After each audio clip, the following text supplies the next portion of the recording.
with cash. That's this edition of the GBH News Weekly Wednesday Afternoon Culture Cast. I'm Henry Santoro. Next up, The Culture Show with my friend and yours, Jared Bowen, live at our studios at GBH.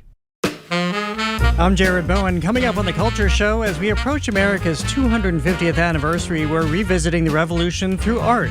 In partnership with the Museum of Fine Arts Boston, our Countdown to 2026 series highlights objects that illuminate this history.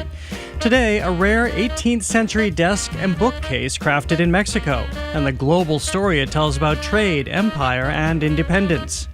Then, few stories have cast a spell quite like Harry Potter. For nearly 3 decades, it's shaped imaginations around the world, on the page, on film, and now on stage. Harry Potter and the Cursed Child picks up years later, with Harry grown and confronting what it means to be both a parent and a legend. The play explores family, friendship, and the complicated legacies we pass down. Now on stage at the Emerson Colonial Theater, the Tony Award-winning production brings a beloved story and its magic home to local audiences. And as floods and rising seas challenge cities worldwide, landscape architect Kong Jen-yu turned to nature for answers. His sponge city solution redefined how we build, proving that the best way to survive the water is to let it in. Mahesh Das, president of the Boston Architectural College, joins us to reflect on his legacy. That's all right now on The Culture Show. The Culture Show is made possible in part by a generous contribution from the Fiducia Fund, proud to support this station's arts and culture programming.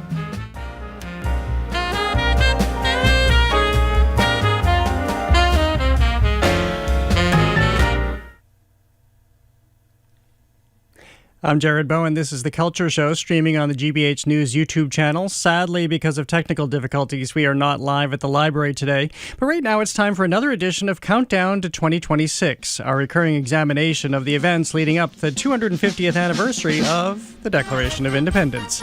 Today, we're continuing our conversation with the Museum of Fine Arts about artworks in their collection that offer insights into the American Revolution and the people who were a part of the history.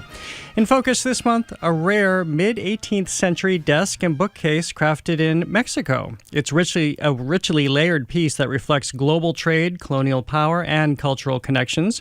Joining me to talk about it is Lucia Abramovich-Sanchez, the MFA's Associate Curator of American Decorative Arts and Sculpture. Welcome back to the show. It's great to see you. Thank you. It's great to be here, Jared. Well, it's always fun to talk about why you have chosen something. And yes, we're talking about the American Revolution, but our neighbors next door, Mexico, how have you, before we start talking about this piece, which again, people, because we are streaming, they can find it on our streaming channel. We'll be showing images. But why have you selected this piece for our conversation, looking back at our country's history?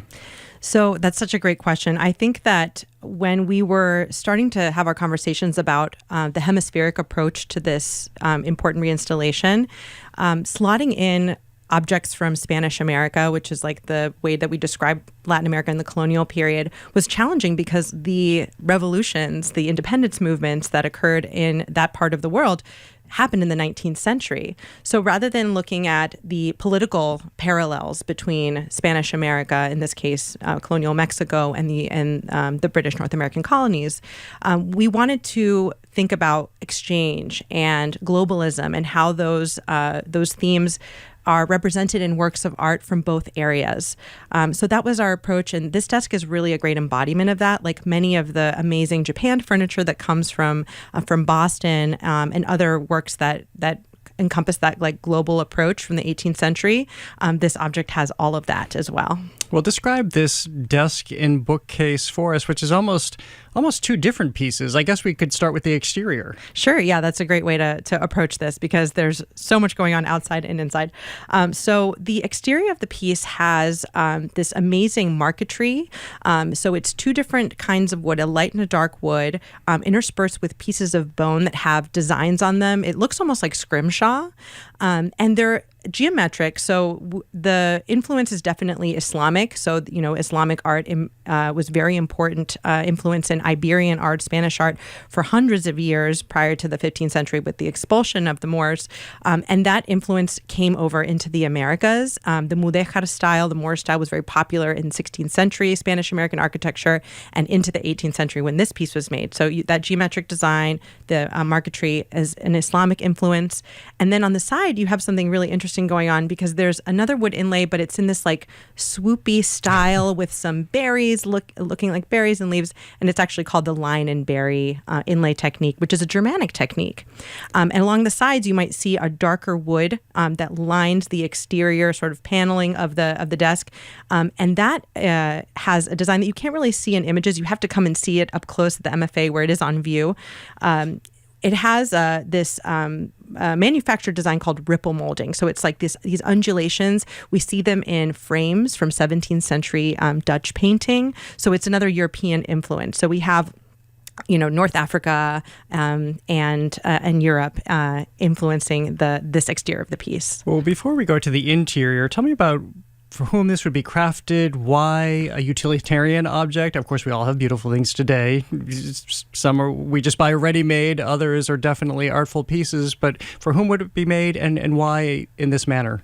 So we actually know more or less who it was made for because the maps on the interior show the landholdings of a specific family that was in Puebla, the Rivadeneira family. So we think that one of the members of this family in the 18th century commissioned this piece to show off the land holdings and the maps on the inside. And really at the time, there were quite a few surviving examples of magnificent Puebla furniture with the same marquetry. Not necessarily the same exact design features as this one, but the purpose would have been to just show off, the land holdings of the family, the wealth. And interestingly enough, this piece has a counterpart in Puebla that shows the sort of a more focused view of the hacienda of the family, whereas the piece at the MFA Boston has a larger map of the whole kind of group of land holdings that they had in the state of Veracruz. What would be the intention of a commission, aside from drawing attention to the land, but what place would it have in the home to give it such emphasis and be of such a personal story? That's a great question, and one that I've been ruminating over because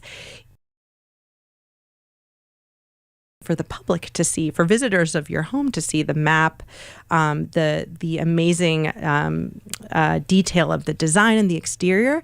But at the same time, this desk would have been used to hold very important documents and perhaps even things like textiles on the bottom drawers that are very valuable and might not necessarily be things that you would want in a sitting room, for example. So my assumption is that maybe it was in a study, a place maybe where the head of the household held business and other people of their same, socioeconomic status may have seen the piece. But I have my doubts as to whether it was that public, in a really public space because of the makeup of the desk. The top has drawers for papers and perhaps correspondence. Then you have a writing surface. And then the bottom has locked drawers, again, maybe for things like textiles, really valuable things for the home. Well, what do we learn about all the influences, all the cultural influences, artisanal practices that you've just described that have all coalesced in this piece? It tells us a really fascinating story about the city of Puebla itself, I think, because of where Puebla is located. And it's about 90 miles east of Mexico City, but it's also in a place within, the country of Mexico that makes it the kind of a great midway point between the ports of Acapulco on the Pacific coast and Veracruz on the Atlantic coast. And we know that was a well-traversed path for the Manila galleons, for example, which were a group of ships that for hundreds of years traveled between Acapulco, Macau, Manila, and sometimes to other locations, but, circulating goods from those places across the world. And there was no Panama Canal back then, so you would have to cross over land, and you would cross from Acapulco through where Puebla is to Veracruz. And the result was that Puebla became this great center for commerce and for craftspeople. The first cabinet makers or furniture makers guild actually was established in 1568, and this was made 200 years later. It's amazing to think about the progress of art making in Puebla in those between those two times. Well, and by the way, if people are just tuning in, I'm speaking with Lucia Abramovich-Sanchez, the MFA's Associate Curator of American Decorative Arts and Sculpture. We're talking about a gorgeous Mexican desk and bookcase that is in their collection. As we think about what's happening in the colonies at this time of the American Revolution and what's happening in Mexico, what is the shared story there as you see it? That's, a question that we ask ourselves a lot because, again, trying to find those connecting points with our hemispheric approach. I guess to answer that question, I would give a little sneak peek and tell you where this would be going in the reinstallation. It'll be in a gallery that will be focusing on the stories of makers in the 18th century Americas, both in British North America and in Spanish America.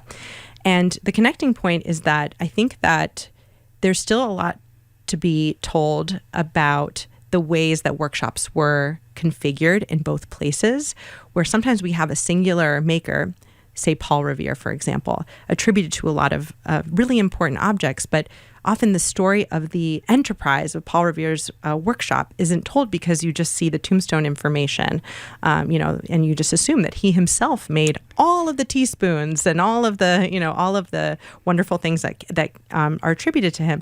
But the truth is that he had a significant workshop here in Boston. Meeting lots of colleagues who are artisans as well. Yes, exactly, like apprentices and journeymen.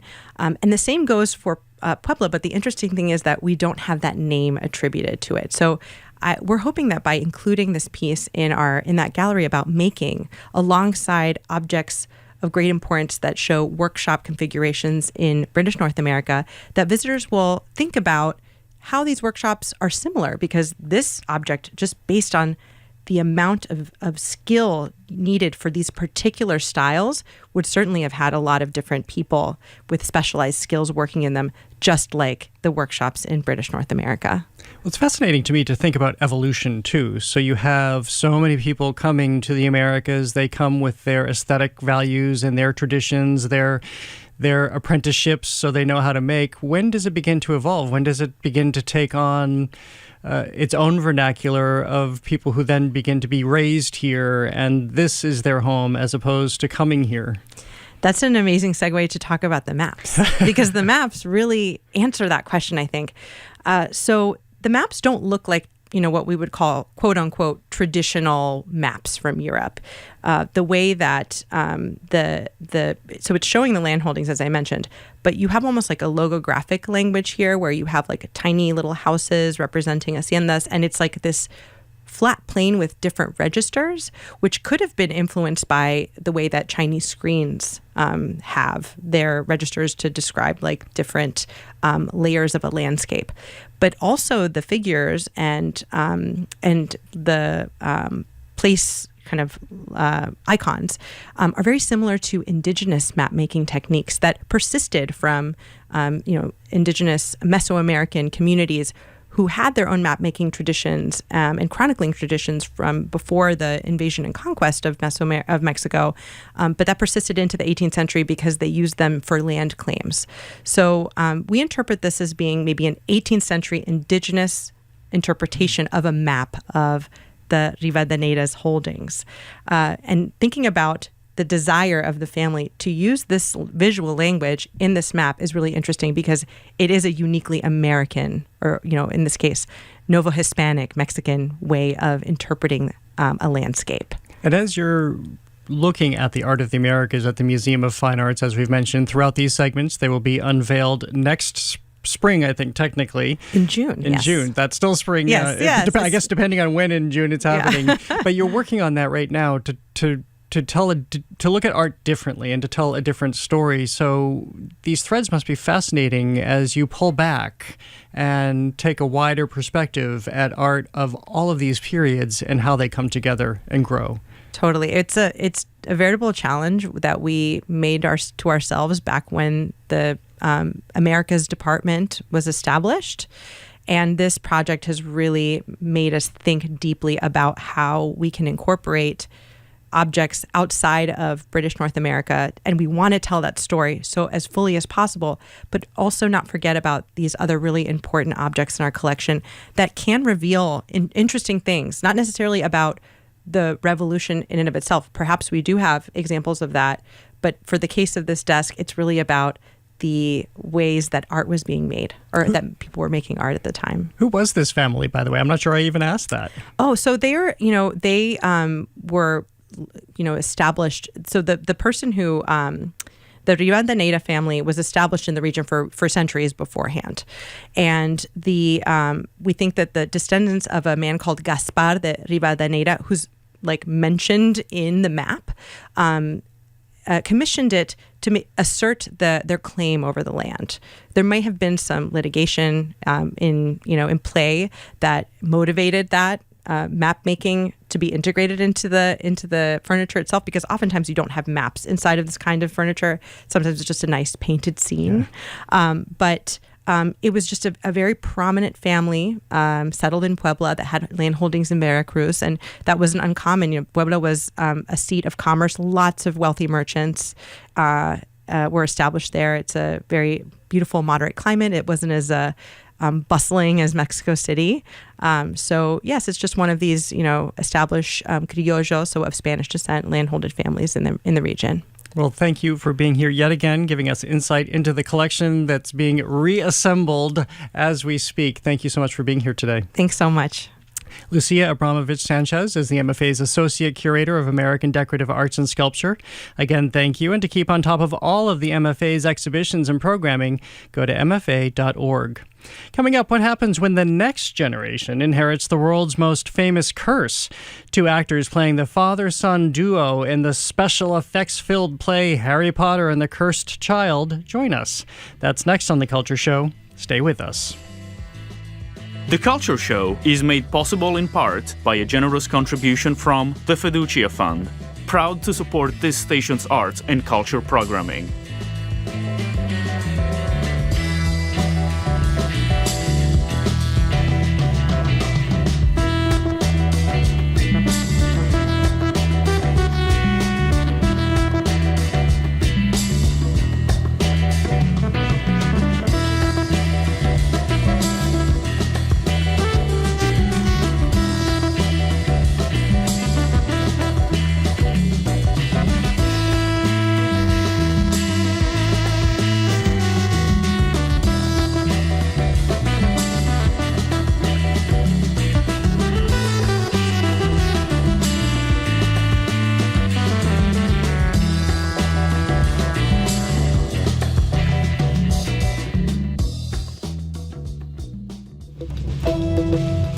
I'm Arun Rolfe.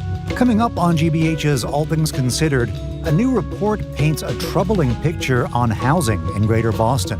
The northern lights were visible all over Massachusetts last night and could be visible again tonight. And the International Space Station has been orbiting Earth for 25 years. A look at its celestial journey and all the day's news starting at 4 on GBH 89.7. Funding for our programs comes from you and H&H, the Handel and Haydn Society, the greatest story ever told in song, and Boston's musical holiday tradition, Handel's Messiah, November 28th, 29th, and 30th at Symphony Hall. And Boston Ballet, presenting George Balanchine's Jewels, showcasing 3 distinct styles of neoclassical ballet in one brilliant program. Now on stage through November 16th at Citizens Opera House. Tickets at bostonballet.org. And Porter Square Books, hosting Sanghamitra Iyer with Governing Bodies, a memoir of family, conservation, and the natural world.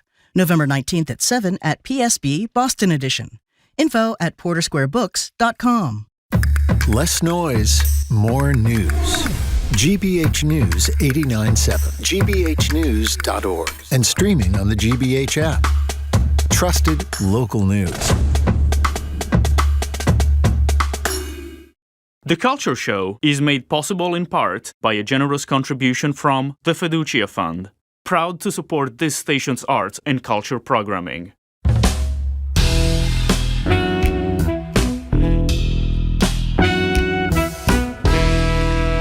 I'm Jared Bowen. This is The Culture Show, streaming on the GBH News YouTube channel. Nearly a decade after it premiered on the stage, Harry Potter and the Cursed Child continues to cast its spell on audiences. The play picks up 19 years after the final book in J.K. Rowling's beloved series. Harry is now a husband, father, and an overworked employee at the Ministry of Magic.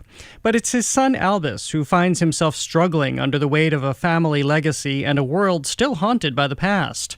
Merging inventive stagecraft with storytelling, the production offers a vivid portrait of fathers and sons and the magic that binds them. Harry Potter and the Cursed Child is on stage at the Emerson Colonial Theatre through December 20th. Joining us to talk about it, all on the stage, our father and son duo, Nick Dillenberg, who stars as Harry Potter, and Adam Grant Morrison, who stars as Albus Potter. Welcome to The Culture Show, both of you. Thanks for having us. Yeah, thanks for having us. Thank you for spending all of this father-son time off stage as well. So, Nick, let me start with you. And who is the Harry Potter that we meet in this? A far cry from the one we last left off in the books and films. It really is. I think Harry, the trauma-laden childhood, that we know of Harry, there's been 20 years of peace and prosperity, and now he runs sort of the magical FBI of this world, and things have been pretty relaxed. Things at home with Ginny have been good. We have 3 kids. Everything's sort of been going okay until, our second child goes off to Hogwarts, and that's where our play begins and where it starts to go awry. Yeah. Well, Adam, I guess I'll have you pick it up there. And who's Harry's son? Yeah, Albus, when we first meet him in the show, he's just leaving for Hogwarts and getting sorted.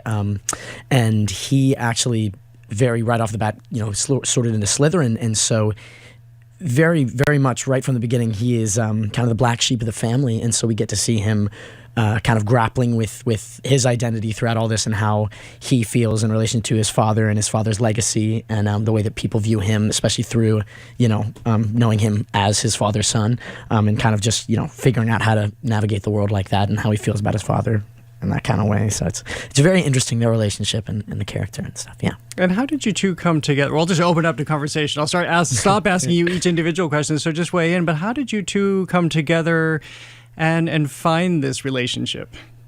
I have to say, I feel like the luckiest person in the world because the guy sitting right next to me is just so giving, so open. We shared difficult parts about our past with our fathers, and we just hit it off right away. I mean, I think that fathers and son narratives in today's world are, they're complicated. We're trying to figure out how to be better men, how to be softer, how to be more vulnerable, how to teach our children, in different ways and trying to create different narratives. And I think this play does such a good job of saying, Harry's so insistent, it's got to be like this. And then something goes wrong and Harry makes a unilateral decision without consulting his wife. And then things get even worse. And it isn't really until the end of the play that Harry is able to see his son for who he is, not who he wants him to be, and is just a really beautiful, really, long 3-hour journey to get there. Yeah, no, I absolutely agree.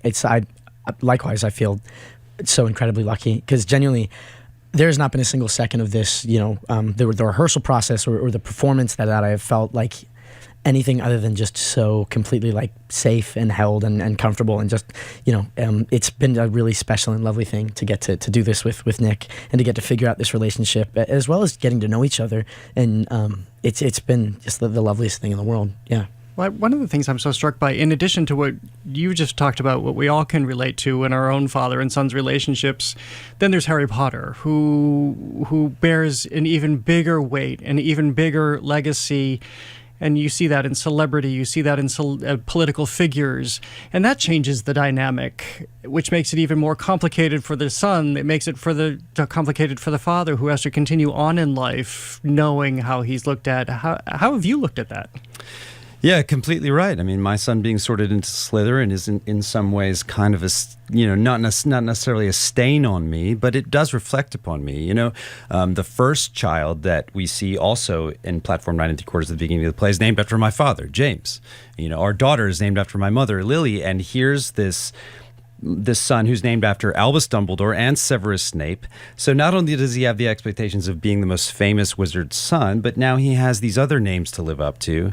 And I think that's part of why it's so hard for him. He's not James. He's not this like effervescent, bubbly, outgoing Quidditch star or anything. He has his own interests. And I think it's that difficulty in adjusting to Hogwarts, to feeling like an outsider.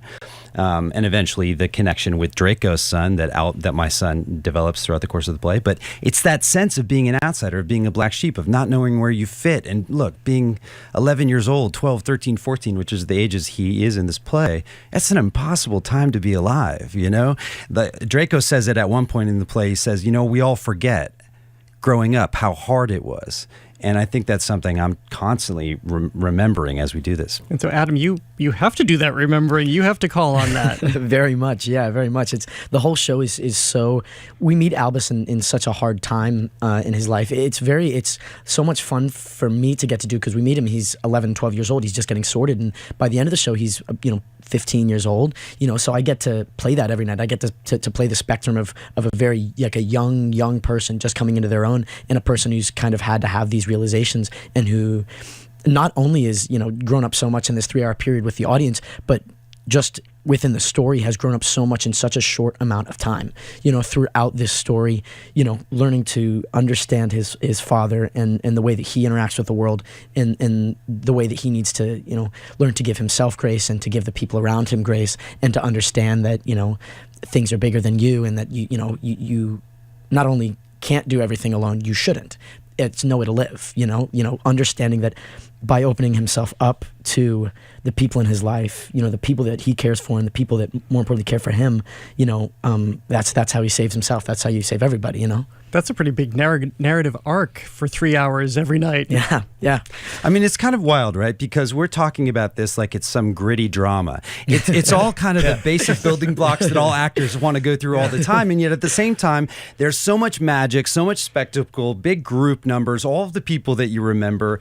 And so it is a mix of both of those things. Mm-hmm. But to your point as well, I just wanted to add that there's how hard it is to be Harry Potter's son. There's a scene where we come in and I'm bringing him his suitcase for year 2 and everything, and not only am I just dishing out wisdom like he has to take it down from the mountaintop, but then I'm stopping to sign autographs, and to be his son doing all of that is not easy. Good lessons for real life too, I would imagine, for your careers. Well, tell me what it's like. I did see this show in New York. I'm looking forward to seeing your show this weekend. It is so dazzling and so spectacular. It's great to be an adult still wondering, how did they do that with some of these effects? I still don't know. In the 8 years since I saw it, I still haven't figured it out. What is it like to be in this world of magic? It never gets old. Never gets old. I mean, every single night hearing the audience, react to these things, even just being a part of it, seeing it happen right in front of your face, even knowing what's going to happen, if things go well. Yeah. Sometimes they don't, and that's sometimes even more fun, live theater. But it's something that it really never ever gets old. It's lovely. Kids afterwards asking like, how did you do that? And it's magic. I'm going to go back to something you just said. Even when it's happening on stage, do you well, you're in character, but you can find these moments where you're in this world, and how is this happening? Absolutely. It's one of those things, like, especially when you're just really like living in something and having fun, and just kind of like, especially we've done this show now. We've been here for like, 2-3 months. We've done the show 50 times or something, and a lot of the year one people have done it 400 times, so it gets to a point where there's a certain level of muscle memory, but it's so much fun because then you kind of get to play. You don't have to worry about the technical as much. And so especially in those moments, like when you get to like pull off these magic tricks and see how these people are reacting, or even just like sit back for a second and just think about what you're doing. It's so lovely. It's really nothing like it. And then to walk out to the stage door to see tons of kids in Gryffindor robes with wands, and Adam walks by and they're just gobsmacked. They're so in awe of it all. There's no end of my energy pool to be able to make that kind of thing happen for kids like that, especially as we're going into the holiday season, because there's so many great like Christmas and Thanksgiving scenes throughout all of the films. It's so touching, and I never get tired of it. We're talking about Harry Potter and the Cursed Child, which is on stage at the Emerson Colonial Theater through December 20th. I'm speaking with actors Nick Dillenberg, who stars as Harry Potter, and Adam Grant Morrison, starring as Albus Potter. You talked about your energy reserve. I think I read somewhere, maybe it was you, Adam, who described this as boot camp to come into this because of the physicality and how rigorous it is. Yes, certainly. Yeah. Our rehearsal process in New York was every single day we had a long warm up and it because this show is a lot of running, especially certain tracks. You get to sit down for maybe 30 seconds, maybe a minute, every 20, 25 minutes, because you're on stage or off stage. When you're off stage, you're quick changing. When you're on stage, you're running around. It is so intense, and so it was a lot of work to kind of like get ready for that. It was kind of daunting. Nick, you're old hat at this point. I mean, now I'm into my 40s, so doing these rigorous roles takes a little bit more, but it's great. It's art and gym together. I'll tell you that much. First of all, I want to ask about how you developed your characters, because there's obviously a wealth of material. So you have access to the books. You can mine that as much as you like. The cultural conversation we've all had with these characters between the books, and then how they physically look and manifest in the films. How do you then find it for yourselves on the stage?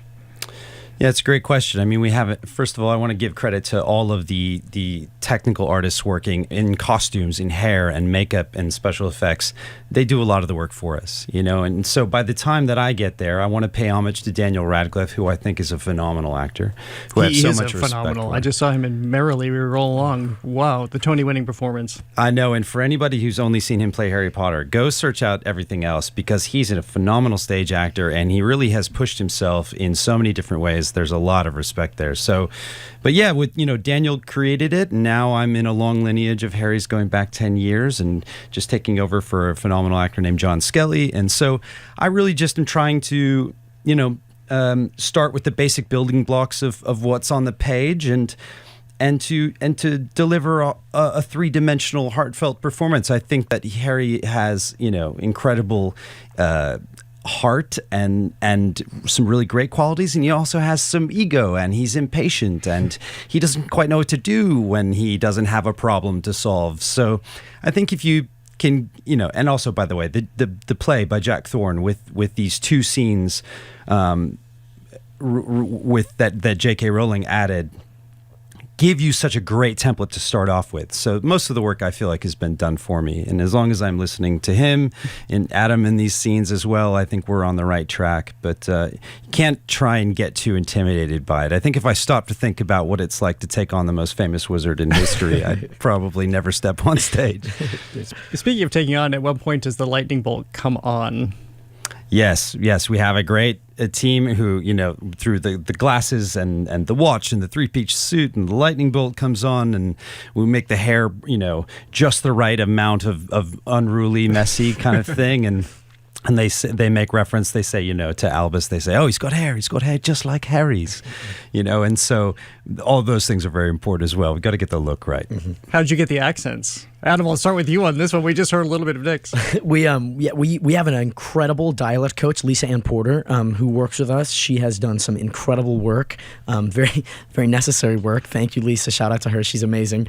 It was right from day one. We were doing table reads and stuff, and just kind of like trying to work on them, tweak them, kind of get them right. It's taken a lot of work, continual work. She comes and sees the shows, and she gives us notes. She's very sweet, though, very kind. She's very kind. Is it something you found you had a facility for before, or you really had to work at it? Me personally, I love voices and accents. I still have not worked a professional contract where I have not done an accent or a voice or something. So this is right up my alley. I love this kind of stuff. So I'm in heaven. Yeah. Adam is brilliant. It comes very naturally for Adam. I think I had to work a little bit more at it. But even beyond that, McGonagall's, of course, she's Scottish. We've got high class and low class. We've got a little bit, a little bit of everything going on. So Lisa's got her hands full. Yeah. Mm-hmm. In terms of your careers, what has it been to be part of this? Is it unlike anything because of everything that surrounds it? Because what happens, what you'll meet when you exit the stage door each night? Yeah, there's nothing like it. I mean, the last thing I did before this was played Neil Armstrong, and working with his family to try and make that sound appropriately Ohio and everything. I feel the same sense of responsibility with this, fictional or otherwise. I think you just have to kind of, just take it bit by bit. But it's one of those things where, because I auditioned for the Broadway company, and after 7 auditions in 7 weeks, it was down to me and one other guy, and I didn't get it. And then there was 11 months of, silence. I thought we probably had gone away, but I remember telling my partner at the time, I was like, I think there's going to be a moment. And then sure enough, 11 months later, there was an offer to join the tour, and just the energy and the excitement, and there's just a thing when you look at the script for that first time after receiving the offer to play the role. There's something about this world that speaks to so many people, that goes back to me stealing my brother's book, because I was a little bit older and outside the age range, but he had it, and I'd sneak it at night and read some chapters just under a flashlight, and that comes back. And I think that comes back for the parents who are seeing it, and for the kids who maybe are a little bit past it, but now they've been brought into the books or the movies or whatever it is. There's just something that makes this more than the sum of its parts. It's really, really special to be a part of. Well, Adam, I want to ask you, before we close, about the relationship that Albus has with Scorpius, his really good friend and son of Draco Malfoy. Famously, yeah. That has evolved this story, and I think a lot of people are heartened to see this very dear relationship. How do you look at it? It is a very, very dear relationship. I think Albus's relationship to Scorpius is, in my opinion, one of the most important relationships that he has, point blank period, in his life. Especially he's at Hogwarts. He from the very beginning of the show, he is really an odd man out. He has no one other than Scorpius, and they are there for each other, and they are each other's kind of lifeline. There's a theme in the show that is, the two-parter, said quite often, but in our show, I think said maybe 3 times, a reference to light in the darkness. Scorpius he says it, Scorpius is his light in the darkness, and having that kind of relationship with someone is really, truly what helps Albus. I think through caring about Scorpius and understanding the ways that maybe he should be a better friend and be better in this relationship with Scorpius, I think it really changes how he sees the world and how he interacts with the world. I think that is one of the most important steps for Albus growing up. That's because of the way that he really cares about Scorpius. That really helps him to care about the world outside of just himself. I think it's incredibly important. Yeah. The layers and layers and layers we get from this piece. Thank you both for being here. I know you have a show tonight, right? Yeah. What are you doing here? We appreciate it, because I know how much it takes to do these shows. Congratulations and good luck tonight. Thank you so much for having us. Thank you. Harry Potter and the Cursed Child is on stage at the Emerson Colonial Theater through December 20th. To learn more, go to emersoncolonialtheater.com. Actor Nick Dillenberg stars as Harry Potter, and Adam Grant Morrison stars as Albus Potter. Coming up, when the floods come, can a city learn to float? How one architect's vision of a sponge city sparked a global movement by averting disaster with design. That conversation is next on The Culture Show. Stay with us.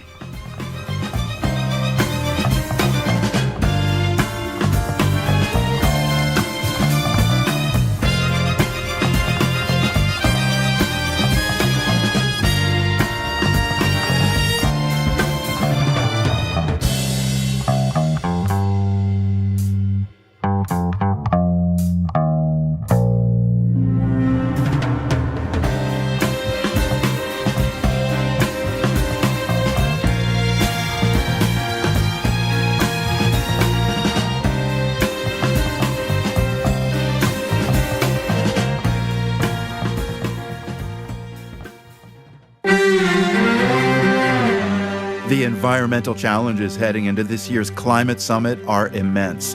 But without the Paris Agreement 10 years ago, they'd be even worse.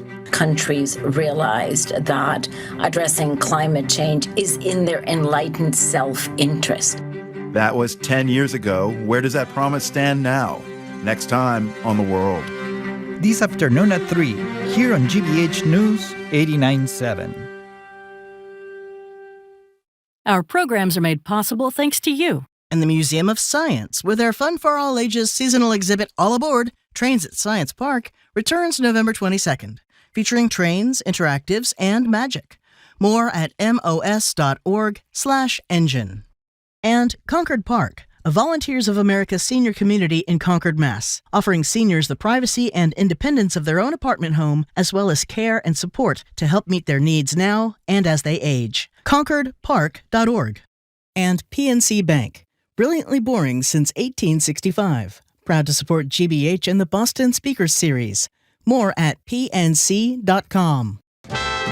Find that Friday feeling early at GBH Music's Jazz Night, featuring saxophonist Lehi Haruvi and her eclectic quartet, tomorrow at 5:30 at the Boston Public Library. Get a free ticket at wgbh.org/events.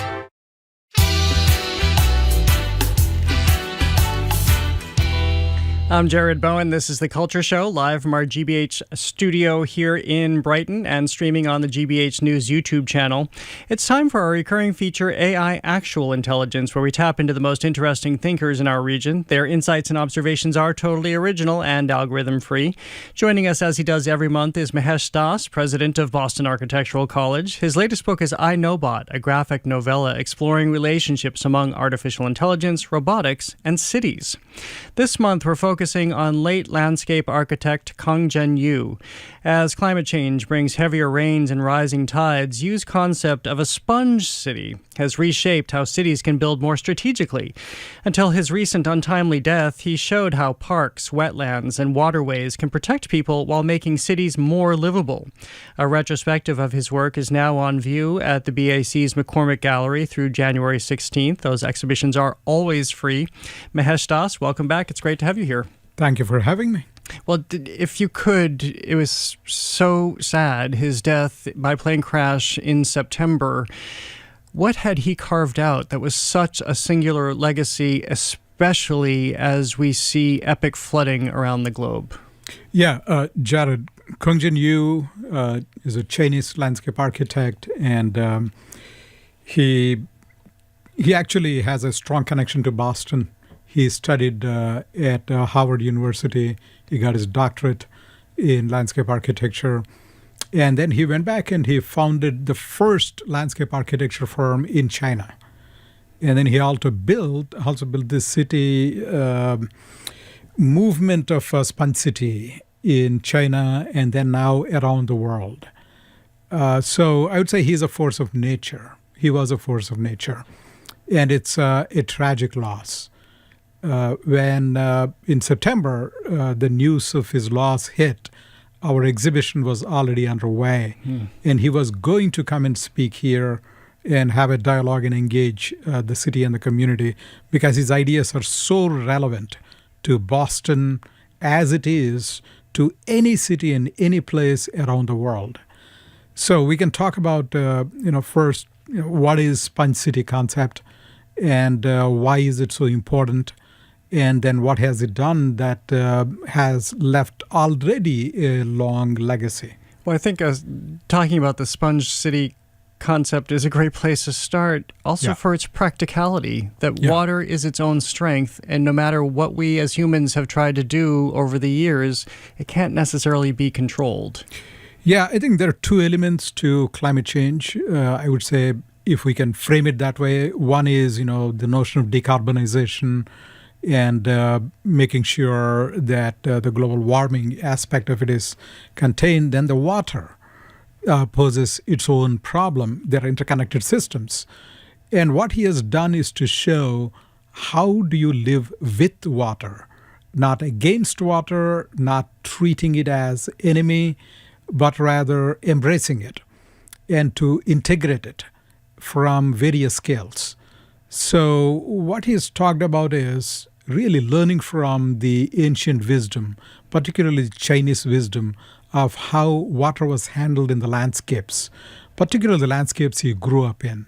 So he came from a very, modest peasant family, lived in a village where you would have the dikes and weirs and little pools and vegetation islands, all of those integrated with the waterways.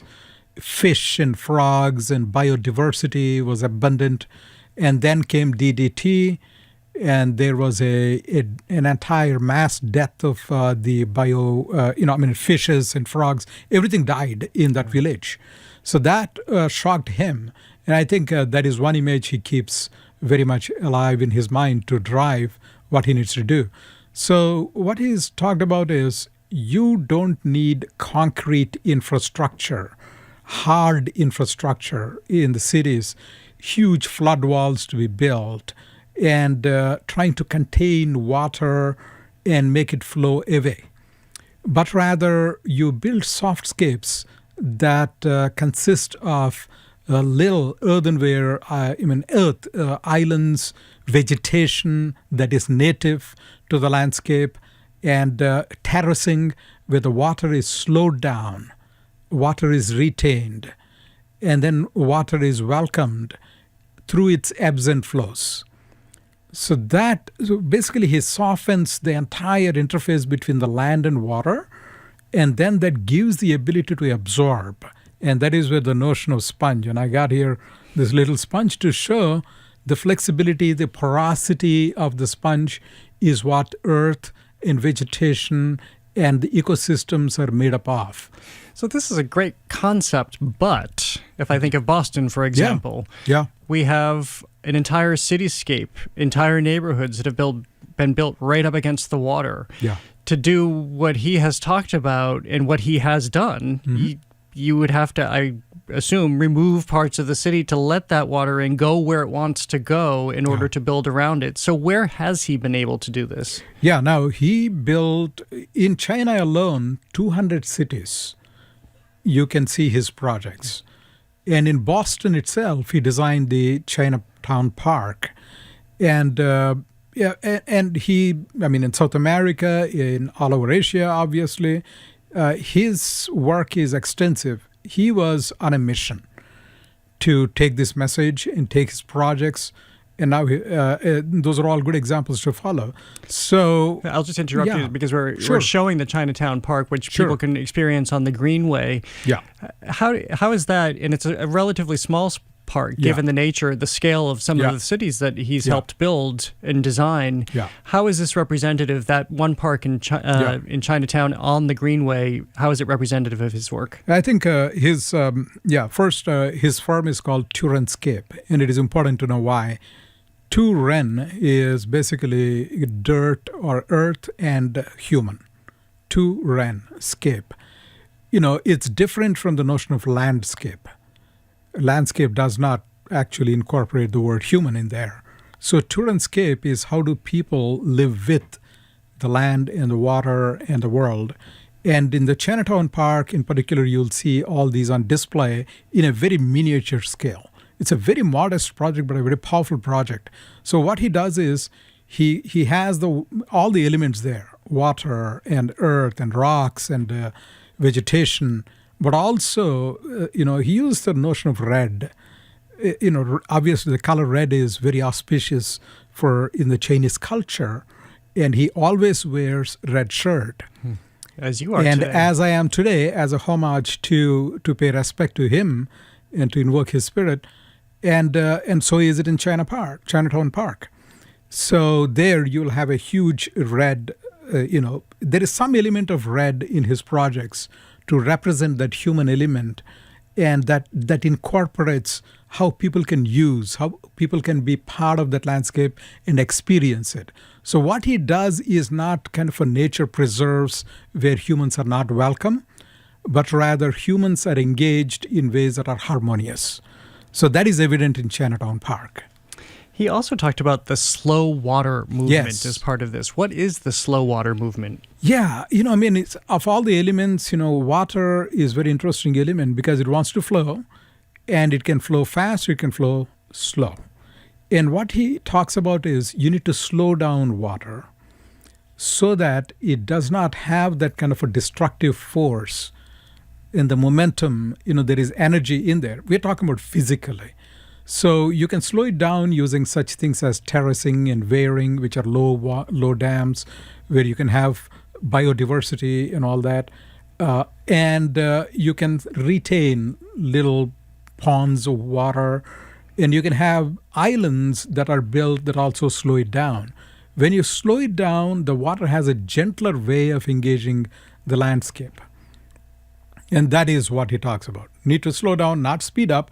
When you have channels and huge dikes and all that. I mean, like New Orleans. New Orleans is a good example of where you got this huge concrete infrastructure built, and we all know what happened there.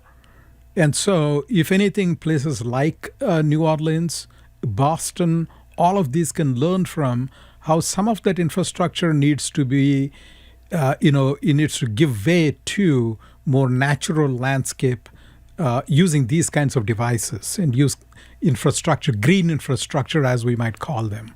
I'm speaking with Mahesh Das, president of Boston Architectural College. We're talking about the legacy of landscape, the late landscape architect Kang Jen-yu, whose concept sponge cities certainly made their way through China and beyond.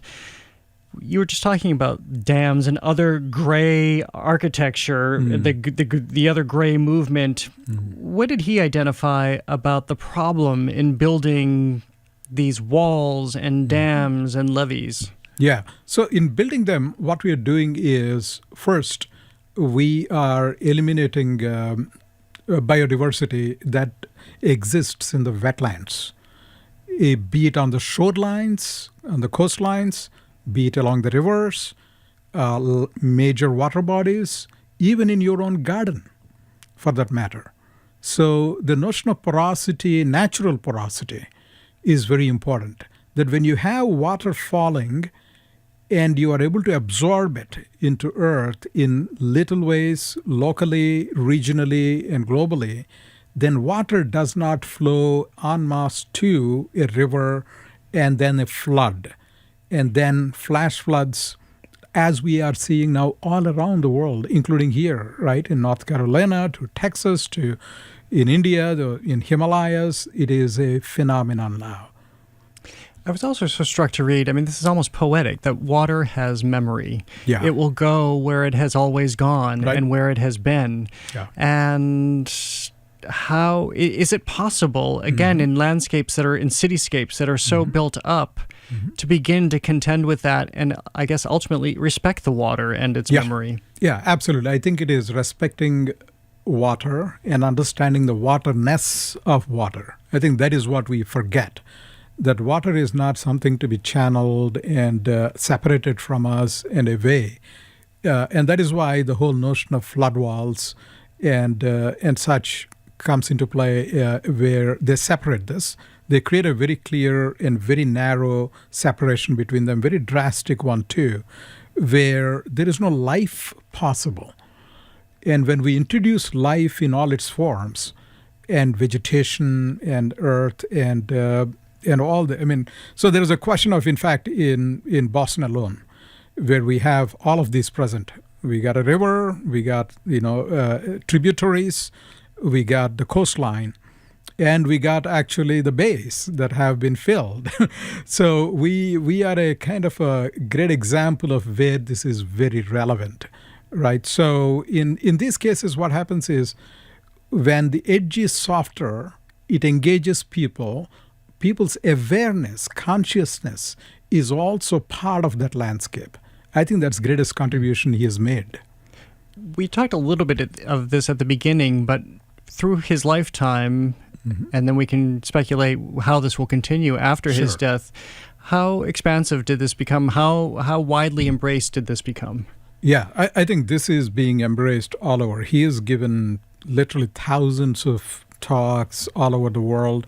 And when he unfortunately died at the age 62 in Brazil, he was filming some of his projects in Brazil using a documentary team in a small plane that was going, and it crashed in a place called Aquaduana, which actually is the name of a river. So it is in that sense very very meaningful also to hear he was on a mission, and that is how he died as well. So his impact, I think, is global, and I believe that he is transformed. In my book, he is probably one of the greatest, if not the greatest, landscape architects of our times or any time, because the scale at which he has been able to work, that is amazing. No other architect or landscape architect can lay claim to the kind of scale And he also took that to the masses, to the people. He said, think like a king, act like a peasant. And what he meant was think like a king as in be very strategic, be very global, think big things, but also act like a peasant, meaning that work with people with modest tools. He actually takes pride in doing all of these thousands of projects with very simple tools. In some cases, only like 2 tools. That's it. And I mean, he transformed an entire brownfield site with just a couple of tools. Like shovels? Shovels. Nothing more than a shovel or things like that.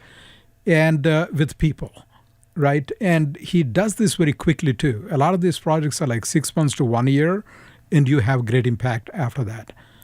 In just about the minute we have left, people can experience his work up close and very intimately in this exhibition that you already had underway, Yes. as you explained. What will people see of his work? Yeah, I think, first of all, a number of his projects have been represented in ways they can be intimately experienced. It's been curated by our Professor Yufan Gao and Karen Nelson, and they did a fantastic job of collaborating with Kongjin Yu. And in fact, Professor Gao was in Beijing at his studio for a length of time over summer and took a lot of original footage. All of that is there. There's video footage. And you can experience the spirit of his work as well as see his work. So I think it's a great... And we will have events throughout the exhibit. The exhibit is going to be up through January. So we'd welcome people to engage in the conversation and the experience and pay tribute to this extraordinary human being. Well, Mahesh Das, thank you for bringing his legacy to us today. Always great to see you. Absolutely. My pleasure. Thank you for listening to another edition of The Culture Show. Tune in tomorrow for a look at artist Alan Rohan Kreit and the joint exhibitions now on view at the Isabella Stewart Gardner Museum and the Boston Athenaeum. Plus, Jackson Cannon, the man who has elevated Boston's cocktail scene, is here to shake and stir things up. Once again, Mahesh Das is president of Boston Architectural College. His latest book is I Nobot, and that exhibition is on view through January 16th at Boston Architectural College. If you ever miss us here on the radio, you can keep up with all things arts and culture by way of our podcast, wherever you get your podcasts. I'm Jared Bowen. Have a great day. The Culture Show is made possible in part by a generous contribution from the Fiducia Fund, proud to support this station's arts and culture programming.